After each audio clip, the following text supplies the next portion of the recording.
السلام علیکم. محمد اظہر صدیق اپنے پروگرام میس ویوز کے ساتھ حاضر خدمت ہے. بہت سی ایشوز ہیں جس پہ گفتگو کرنا بڑی ضروری ہے.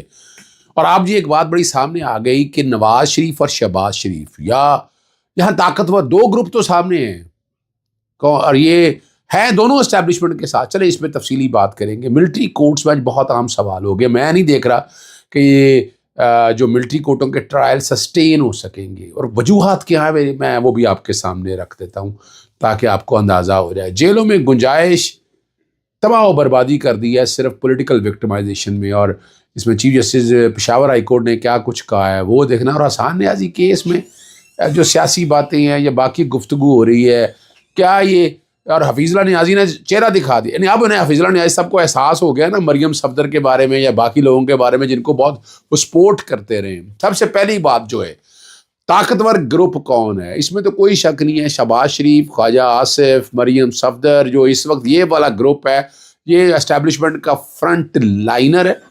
ان کی مرضی سے اٹھتا بیٹھتا ہے اور اس کے بارے میں اردلی کس کو کہیں گے یہ فیصلہ آپ نے کرنا ہے. لیکن ایک بات بڑی واضح ہے کہ ان کا اپنا ذہن کوئی نہیں ہے اور جو کہا جاتا ہے وہی استعمال کرتے ہیں. اور خواجہ آصف کا اس لیے ذرا سمجھنا ضروری ہے کہ پیچھے جنرل باجوہ تھے جو میں بات آج آپ کے سامنے رکھتا ہوں.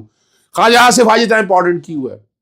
خواجہ آصف صاحب کو یاد ہوگا کہ اگست 2018 میں عمران خان کی گورنمنٹ ہوگی تو اپریل 2019 میں خواجہ آصف سے رابطہ ہو گیا تھا کس کا؟ جنرل باجوہ کا اور جنرل فیض حمید کا. یہ ریکارڈ کے اوپر چیزیں میں آپ کے سامنے رکھ رہا ہوں کہ جو وہ خود بتاتے ہیں اور آج بھی کہیں نہ کہیں سسٹم میں جنرل باجوہ زندہ ہے. اور وہ جنرل باجوہ کس طرح چیزوں کو لے کر جا رہا ہے وہ آنے والے دنوں میں آپ کے ساتھ تفصیلی بتاؤں گا. لیکن شرمندگی اور تکلیف اس بات کی ہے کہ اس ملک کا سارا سسٹم تباہ و برباد ہو گیا. ہیلتھ کا نظام آپ دیکھ لیں، ادویات کی قیمتیں سوچیں 200% تک ڈی ریگولیٹ کر کے ملا کیا ہے ان کو؟ یعنی لوٹ مار، یعنی پرائیویٹ بھی لوٹ مار کرے اور سرکاری بھی لوٹ مار کرے. اور لوٹ مار کا بازار اتنا گرم ہے. اب لوگ سوال کرتے ہیں کہ اگر ہائیبرڈ رجیم ہے، اگر اسٹیبلشمنٹ بیٹھی ہے تو اسٹیبلشمنٹ کے ہوتے ہوئے سارا کچھ ہو رہا ہے. کل الزامات اسٹیبلشمنٹ کو بھگتنے ہیں یہ والے سارے کہ اگر پولیس میں کرپشن ہے، اگر ایف آئی اے میں ہے، نیب میں ہے تو پولیس ہے بھئی آپ کے ذمہ آنا ہے. اگر کسی اور محکمے میں ہے تو آپ پہ انگلیاں اٹھنی ہے. لیکن فیصلہ آپ شاید کر نہیں پا رہے ہیں. سوچئے گا اس بات کو 1000 بار. خدا را نہیں اس معاشرے میں جو چیزیں یہ ہو رہی ہیں یہ تباہی و بربادی کی طرف مت لے کے جائیں. اس کو سیدھی لائن پہ لے کے آئیں، ٹریک پہ لے کے آئیں گے. نقصان کس کا ہو رہا ہے اس میں؟ نقصان مملکت پاکستان کا ہو رہا ہے، ریاست پاکستان کا ہو رہا ہے. عام آدمی کی زندگی اجیرن ہو گئی ہے. جو مرضی کہتے رہیں، بتاتے رہیں کہ ہم نے اکانومی کہاں لے گئے، کہیں نہیں لے کر گئے. مہنگائی کا ایک وہ سنگل ڈیجٹ پہ لانا آپ کہیں کہ بڑا وہ کس نے کیا ہے؟ اچھا یہ بتائیے گا یہ مہنگائی کا انڈیکیٹر کون ہے، کون مقرر کرتا ہے؟ ذرا ہم باہر نکل کے دیکھیں نا، بتائیں کوئی چیز بتائیں نا. وہ کیا بھائی سبزیاں سستی ہو گئی، گوشت سستا ہو گیا، چھوٹا بڑا مرغی کا گوشت. اب وجہ کیا ہے؟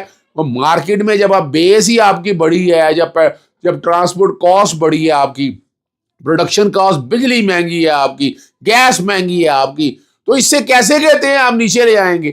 وہ جب تک آپ کی پروڈکشن کاسٹ نہیں کم ہوگی تب تک نہیں آ سکتے. بڑی لمبی کہانی ہے. میں اس طرح بتانا یہ ہے کہ اس وقت پاورفل گروپ ہے وہ خواجہ آصف، شہباز شریف، یہ جو اسٹیبلشمنٹ کے پاؤں پہ پاؤں رکھ کر چل رہے ہیں، ان کے انگلی پکڑ کے چل رہے ہیں، ان کے طواف کرتے ہیں. تو اس لیے یہی پاورفل گروپ ہے. ورنہ شہباز اور اچھا اس کا ایک تصویر دکھائی ہے نا کیے گا کہ نواز شریف اسٹیبلشمنٹ کے ساتھ نہیں ہے، وہی ان کا کھلاڑی ہے. یہ یاد رکھنا ہے آپ نے. نواز شریف انہی کا کھلاڑی ہے. وہ سامنے رکھا ہوا لیکن بتانے کے لیے اپنی فیس سیونگ چاہتے ہیں. سپریم کورٹ میں فوجی ٹرائل میں نا انٹرا کورٹ اپیل کی سماعت کل تک ہوگی. ایک سوال بڑا اہم ہے یہاں. وزارت دفاع یہاں بھی یہ ہے اور دوسری جگہوں پر بھی، یعنی جو ملٹری کورٹوں کے اندر ہے نا، اس پہ 2 سوال جو ہم اٹھائے ہیں وہ بعد میں بات کرتا ہوں. لیکن 9 مئی کے کچھ چل رہے ہیں دہشت گردی کی کورٹوں میں، 9 مئی کے کچھ یہاں چل رہے ہیں. تو یہ سلیکشن کیسے کرنی ہے سارے حوالے سے. آج بھی ٹرائل چل رہے ہیں یا بتائیں نہیں چل رہے ہیں یہاں پر. اور ایمرجنسی نافذ کرنے کے آرٹیکل 233 کو غیر مؤثر کر دیا. یہ جو بات یہ خواجہ حارث کہتے ہیں آرٹیکل 233 کا فوجی عدالتوں کے کیس سے کوئی تعلق تھا. خواجہ حارث نے کہا کہ آرٹیکل 233 کو آرٹیکل 5 کی تشریح درست ثابت کرنے کے لیے چھیڑا گیا. آرٹیکل 233 کے تحت صدر ایمرجنسی نافذ کر کے حقوق معطل کر سکتا ہے. اس پہ پھنس گئے جناب خواجہ حارث صاحب. جیسے محمد علی مظہر نے ریمارکس دیے کہ پرویز مشرف کے دور میں ایمرجنسی نافذ کی تھی. ایمرجنسی کے دوران بنیادی حقوق اور عدالتوں سے عمل درآمد نہیں ہو سکتا تھا. اس نقطے پر سپریم کورٹ کے فیصلے موجود ہے کہ عدالت اپنا اختیار استعمال کروا سکتی ہے. جسٹس امین الدین نے کہا کہ بنیادی حقوق کا عدالتوں میں دفاع ہو سکتا ہے، صرف عملداری معطل ہوتی ہے. جیسے مسرت العلی نے کہا کہ موجودہ کیس میں ملزمان کو فوجی تحویل میں دیا گیا تو بنیادی حقوق تو معطل نہیں، لیکن ہو گئے تھے نا. آپ بتا دیں ذرا، ملزمان کو فوجی تحویل میں لیا گیا تو ایمرجنسی بھی نافذ نہیں تھی. یہ بڑے اہم سوال ہیں. خواجہ حارث نے کہا کہ سپریم کورٹ کے فیصلے میں کہا گیا عمل درآمد روکنا بنیادی حقوق معطل کرنے کے برابر ہے. وہی میں تو اس بات سے اتفاق کرتا ہوں. اور جیسے مسرت نے ریمارکس دیا کہ موجودہ کیس میں ملزمان کو فوجی تحویل میں لیا گیا تو بنیادی حقوق معطل نہیں تھے، لیکن ایمرجنسی بھی نافذ نہیں تھی. یہاں باتی جو جاسوس ہے گلبھشن یادو کا تذکرہ ہوا. خواجہ حارث نے کہا سپریم کورٹ کے فیصلے سے دشمن جاسوس کا بھی ملٹری کورٹ میں، یہ کیسے کہہ سکتے خواجہ صاحب؟ آفیشیل سیکرٹ ایکٹ ہے اور سپریم کورٹ اس کی وضاحت بھی دے دیتی ہے. چلیں اتنا کون سپریم کورٹ اپنے وضاحت میں کر سکتی ہے کہ نہیں بھی یہ ٹرائل ہو سکتا ہے، یہ والا اتنا یعنی یہ کلیریفیکیشن ہی دینی ہے نا. انہوں نے سویلین کو ڈسٹنگوش کرنا ہے تو وہ کر سکتی ہے. آپ تو خود اپنا کیس بنائی جا رہے ہیں جہاں آپ کا کیس کھڑا کرنا بڑا مشکل ہو جائے گا. اور دو اہم نکات اٹھائے ہیں جو معاملہ جولائی 2023 سے زیر التوا ہے. اکتوبر 2023 میں فیصلہ آیا، دسمبر 2023 میں اپیلیں دائر ہوئیں اور ان کے جواب جو ہے نا جنوری 2025 ان سوالوں کے جواب نہیں آئے. آج ہم کہاں پہنچ چکے ہیں اور بڑے اہم سوال ہیں. ملٹری کورٹ کو 103 سویلین کی حوالی کے کیس کیسے ہوئی وجوہات کے ساتھ آرڈر کا. یہ میں پہلے دن سے سوال اٹھا رہا ہوں، میں پہلے دن سے بات کر رہا ہوں. دیکھا طریقہ کار کیا ہوتا ہے، جورسڈکشن طے کرنی ہوتی ہے. دہشت گردی کی کورٹ میں آتی ہے اپلیکیشن، وہ بتاتی ہے کہ جناب جیسے ہم کرتے ہیں نا کہ نارمل کورٹ میں جانا ہے، دہشت گردی کی کورٹ میں جانا ہے، تو وہ کورٹ فیصلہ کرتی ہے اور پھر کیا ملزم جو ہے وہ ٹرانسفر ہوتا ہے. لیکن یہ کوئی ایگزیکٹو آرڈر ہی بنائے ہیں. کس بنیاد پر کیا طے کیا کہ یہ کیس سویلین کورٹ میں جائیں گے اور باقی 103 ملٹری کورٹ میں جائیں گے؟ دیکھیں یہ سوال بہت ہی اہم ہے، بہت اہم سوال ہے. یہ وہ بیس ہے، بنیاد ہے جس بنیاد کے اوپر یہ تعین کرنا بڑا ضروری ہے. جیلوں میں گنجائش سے زیادہ قیدی ہیں اور یہ بات حقیقت ہے. اپنا اسلام آباد کی کوئی جیل نہیں ہے، جیل بن ہی نہیں سکی. میں نے پٹیشن دائر کی ہوئی ہے، پٹیشنیں ابھی تک نہیں لگی ہیں. Chief justice Peshawar high court جیسے اشتیاق ابراہیم خیبر پختونخوا میں جیلوں میں گنجائش کی کمی ہے. 100 قیدیوں کی گنجائش ہے، جیل میں 400 قیدیوں کو رکھا گیا ہے. اکثر جیلوں میں قیدیوں کے موسمی صورتحال کے مطابق سہولیت کا فقدان ہے. خواتین اور جیونائل بچوں کے جیل میں سہولیت کی فراہمی ضروری ہے.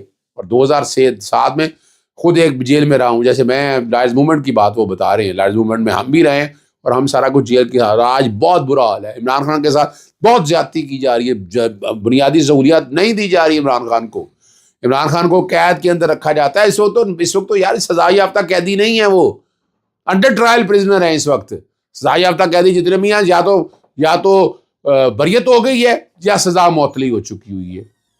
ٹھیک ہے نا جی. اور دارالعلامیہ کو صرف ایک اعلامیہ کی بنیاد پر چلایا جا رہا ہے، اس لیے خاص قانونی سازی نہیں کی گئی. یہ وہ باتیں ہیں ساری. آخر میں جو بات حفیظ اللہ نیاز صاحب کو بڑا دکھ ہے، مریم صفدر نے جو بات کی بالکل بات نہیں کرنی چاہیے تھی. کس نے کہا ہے کہ وہ سزا اس کانٹیکس میں ہے اور وہ بچہ نہیں ہے؟ ماشاءاللہ بہت ایج ہے اس کی. اب بچہ آپ جا کے اپنی مختلف یونیورسٹی میں جا کر آپ لیکچر دے رہی ہوتی ہے، کبھی شہباز شریف کا بھی ذکر کر دیں، شہباز شریف کا ذکر کر دیں، منشیات بیچنے والوں کا ذکر کر دیں. بھئی آپ کا کام ہی کوئی نہیں ہے وہاں جا کر سیاست کرنا. یعنی آپ کس بنیاد پر جا کر کالج بند کر دینا، یونیورسٹی بند کر دینا، یہ سارے معاملات لے کر چل جانا؟ یہ سوال تو پھر اٹھیں گے اس بات پہ. اور مریم نواز نے احسان نیازی کا فیصلہ تو پڑھا ہی نہیں. اور 9 مئی کا کیس تھا، پتہ نہیں اس فیصلے کو ان کو اس فیصلے کا کیسے معلوم ہے. ٹھیک ہے نا جی. اور ورڈکٹ کا پیسہ ہمارے پاس تو یہاں ایویڈنس ہمارے سامنے آ سکی نہ فیصلے ہمارے سامنے. پتہ ہی کچھ نہیں، کسی کو بھی پتہ کچھ نہیں ہے کہ وہ فیصلے کیا ہیں. فیصلے سامنے آئے نا، ڈیمانڈ کرتے ہیں بار بار. اور وردی والے معاملے پہ کیا 10 سال سزا ہو سکتی ہے صرف وردی لہرانے پہ؟ یہ وہ $1 ملین سوال ہے جس کا جواب کسی کے پاس نہیں. اور وقت کے ساتھ ساتھ یہ جواب آنا بہت ضروری ہے، سمجھنا ضروری ہے. جہاں چاہتا ہوں. السلام علیکم، اللہ حافظ. پاکستان زندہ باد.